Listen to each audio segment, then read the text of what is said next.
Hello, this is Lisa with Old Orchid Yarnery, and I'm here for our next installment of our Building in Color class, and this is the last panel. When we meet next, we're going to be talking about putting them all together and doing the border. But for today, we're going to be talking about this pattern, which is called the tuck stitch. So let me show you. You can find it on page 40 in your book. Here's the finished product. And as all the other patterns have been, we've got a nice description here. She's going to talk about what you need to know about doing the tuck stitch. And then over here on this side, we've got the pattern in words, and we've also got a chart down here at the bottom as well. This big elongated symbol here is the symbol for the tuck stitch if you're looking at the chart. So this is probably going to be one of the most straightforward patterns we've had. You're going to use all three of your colors. In my sample, I am using color C is my multicolored, and color A is the white, and color B is the pink. So you're going to use color C, and you're going to cast on 27 stitches, and then you're going to purl. Then what you're going to find is you're going to go back and forth between using color A and color B, and you're just going to do 4 rows of stockinette. So knit across, purl across, knit across, purl across. And then when you're done with that, you'll go back to your color C and do the tuck stitch row. So I've already got mine ready to do that. Here I've completed 4 rows of my color B in stockinette, knitting the front and purling on the back. And now I'm ready to move on to the next row, which in this case is row 11. But let me show you. So I'm going to pull up my color C. And in row 11, it tells me to knit 1 and then do the tuck stitch and knit 3 all the way across to the last 2 stitches. So I'm going to knit 1. And for the tuck stitch, excuse me, for the tuck stitch, all you're doing is you're going to drop this next stitch off the needle and you're going to unravel 4 stitches down. I'm just using the tip of my right needle to pick it out.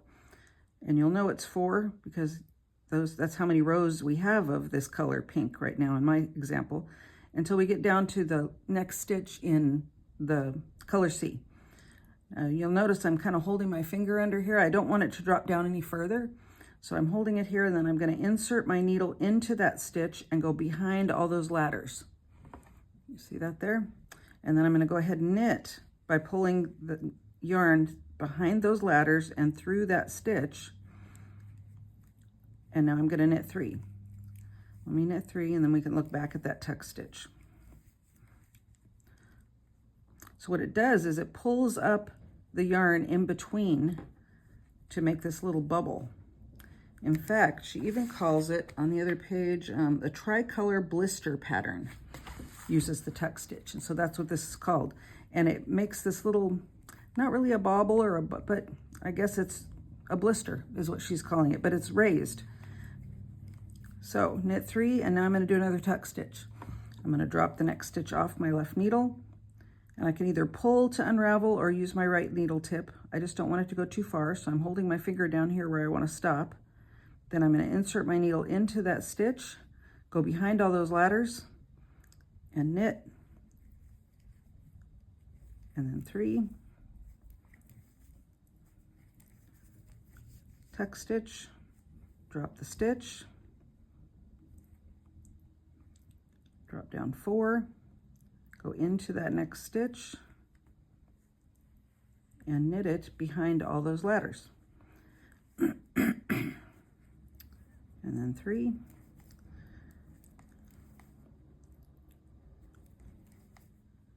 drop down 4 stitches, 4 rows,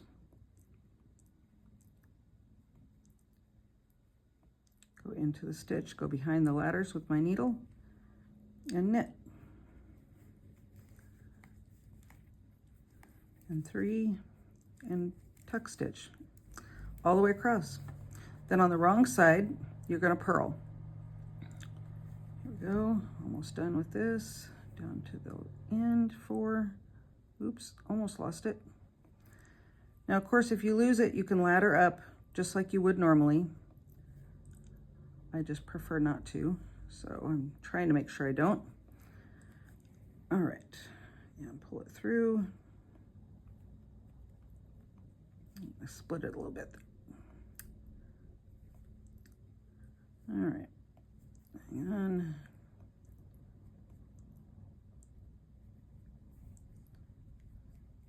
Okay, I think that's it. So behind all those ladders,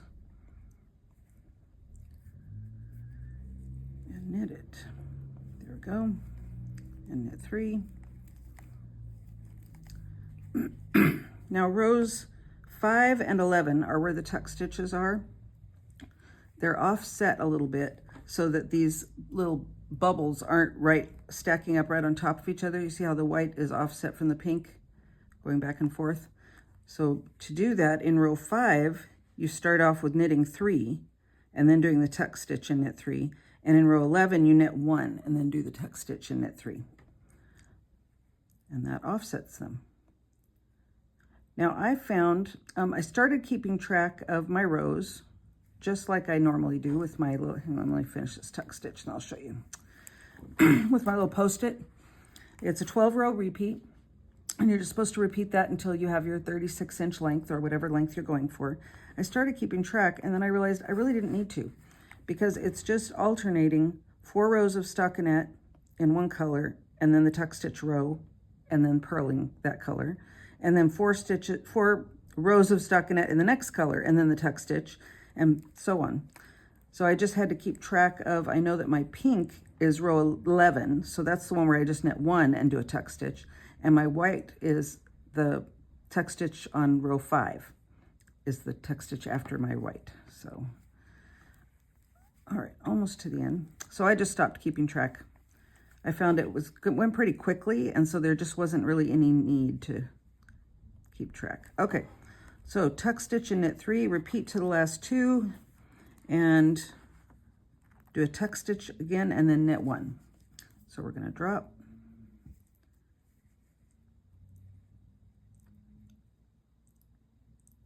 All the way down to the first stitch of the other color,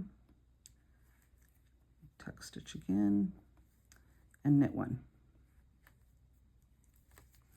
So that completes row 11, excuse me, and then we're just going to purl back. Then I will go on with 4 rows of stockinette in white, and then a tuck stitch row, which is row 5, and then 4 rows of stockinette in pink, and then a tuck stitch row, which is row 11. And so on. So this is 3, 4, I've completed 5 repeats. After 4 repeats I measured and it was almost 7 inches, approximately 7 inches. So that just gives me an idea of about how far I need to go. But there you have it. That's the tuck stitch. Pretty easy peasy, I think.